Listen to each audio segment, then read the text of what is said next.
UCF head women's basketball coach Sytia, and she will go ahead and open up the floor to questions. Coach, I hate to do it to you again, but let's start with the laundry list. Yeah, let's go ahead. You guys are coming back. What was it? You had 7 involved in the game this past Wednesday. Fortunately, we got it back up to 9. Got some people back on the floor. But first, let's ask about and I saw Summer too have a brace as well. What's their status? Summer and Emily. Their status due to medical reasons. That's why they didn't play tonight. And right now, their status is day to day. So we'll make a decision. It's game day. So it's those are the 2 reasons they didn't play. And so I think something that was kind of an uplift for you guys early on. Had a relatively strong start, got out of the gate, and it was a close game there at the end of that first quarter. What really kind of helped you guys have a good start? That's something that, we just focused on. And I talked to you guys about that last week. We got to be better on our starts. And I thought that today we were.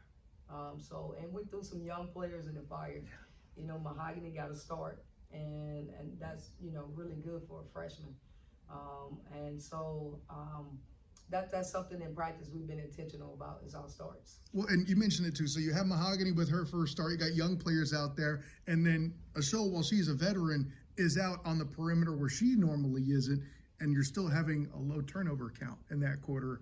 That has to add to the positive on that. It does. It's positive to see Ashol work so hard and be, out in the out in the guard position and just, Mahogany being versatile. That's the thing right now because of injuries. We've had people who had to play out of position. And, the game didn't end the way we wanted. But the thing we're telling our players is, our best basketball it's not February. When February comes, that's when we want to be good. That's when you want to be good, okay? And we're winning, like you said, when it came to a great start. And now we just got to finish the game and we'll be much better.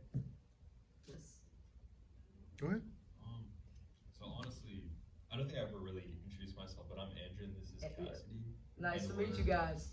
Working as sports reporters for one of our classes. So I kind of had a quick question about the players who are injured. With that, will they be back in games in the upcoming future, or are they kind of just out for the rest of the season? Well, right now we're going with the pieces that we have and moving forward for the future. Thank you. Thank you.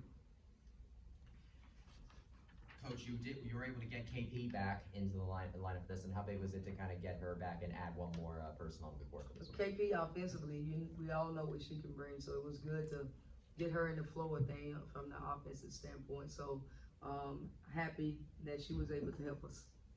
Coach Colleen, in particular, mentioned that Neve coming downhill was a real force tonight against Baylor. What did you think of her performance? I know you like to get to the foul line a lot. She certainly did that very well. 12 for 12. So you can't argue with that. But overall, what would you think of her performance on the night? Vay has had some really good practices, and she's, and I tell my team that she has one of the toughest jobs. She's our point guard. She's been pressured and hassled, and still having to get us in the offense. And for her to be able to score and get downhill the way she does, I think it's back-to-back 20-point games for her. So I'm proud of that for Vay, and she's been pleasant right now. So hopefully we can build on that with her and have other people step up. Well, and then you mentioned the back-to-back, what was it? I think it's a career high she's tying for with the 25 tonight. Yeah, yes. Which obviously that's awesome too. But then with all the movement in the lineup, what extra challenge does that put on any point guard, let alone just Neve? Anybody, it's tough, because you as a PG, you get to know your players. And when you're not used to, sometimes we've even played Mahogany at the 3. And so when you're not used to having a veteran player at a position, it throws things off from a chemistry standpoint. But Vay is handling it. She's, she's seasoned and she's a senior, and we appreciate her hard work. What has been the revelation with Vay over these last couple of years? I mean, again, back-to-back 20-point games just kind of broke out another. What's been like the big revelation with her in practice? Like I said, we're proud of her for the back-to-back 20 points. Now what we want to do is get that and a win, which is most important. But we've worked. She's been really good in practice and to just a good teammate, and hopefully we can build on that she can carry this off, because Houston defensively is one of a really good team. So she's really going to see pressure on Saturday. So hopefully she can handle that and we can keep winning. They kind of Keep pulled. working. They kind of pulled away in the second quarter there, and that's really the part where they got the biggest lead in the game. What happened in your mind in that second quarter to kind of let them pull away a little bit? Bad habits showed up. We just didn't stay disciplined in the second quarter, and that's when, you know, when they pulled away, and it in the end cost us. Is that younger players having trouble like rotating out to corner three, anything like that? I mean, there were times when we just talked to our players about, you were in the position to get the 50-50 balls, and just, you got to get it. You got to want it a little more and be intentional, and that comes with being young and thinking, oh, coach, we got the next play. That confidence piece. Yes, I hear you. Yes, Well, sir. you are disciplined enough to record your lowest number of turnovers on the season Yeah, so that's far. true too. Thank you for saying that. Yeah, how big was it to be able to have that happen tonight? That was really big. That goes back to Baylor, right? Being the leader and taking most of the hit at the PG position. So that's one of the things we told our kids that was a positive, 9 turnovers. And then the other positive with that, right, was the fact that we had Baylor step up the way she stepped up, and we had a better start. So now you have to build on those things. So great point. Go ahead, Brad. Yeah, Coach Colleen talked about how it's been a long time that Baylor has shot that many 3-pointers that they did. They shot 31 times from beyond the arc. Talked about how wide open some of them were. When you look at that perimeter defense, just what do you see and how can you improve on that? What did I see about their program? No, your perimeter defense. Yeah, you know, hey, listen, we shot 11, right? And you know, the thing about it is, you know, I'm okay with us taking more threes. I get it. So I'm fine with that. But, you know, we got to be able to step up and hit the open ones, right? And we just haven't done that well. As far as like Baylor offense, like when they were shooting the three. Yeah.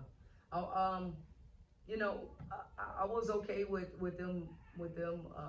You know, I didn't realize they had 31, which is okay. I mean, I'm okay with that. My biggest thing I think what killed us was, you know, on the rebounding and the second chance points. Baylor had 12. We lost the game by 11. Mm-hmm. So that to me is what more than a 3-point taking 31 attempts. I think what got us was the rebounding. Well, I'm not going to let you off the hook with this. I was going to ask you the program question, Coach. I mean, obviously, your previous stomping ground, they're in your house the first night with you here as the UCF coach. What was that feeling? Was there any talk about that going into this game? Not to my players. I did not. I never mentioned it to the players because, I just wanted us to focus on trying to get better as a program. And, but obviously to some of the fans, former fans and staff members and people, yeah, there was a lot of communication.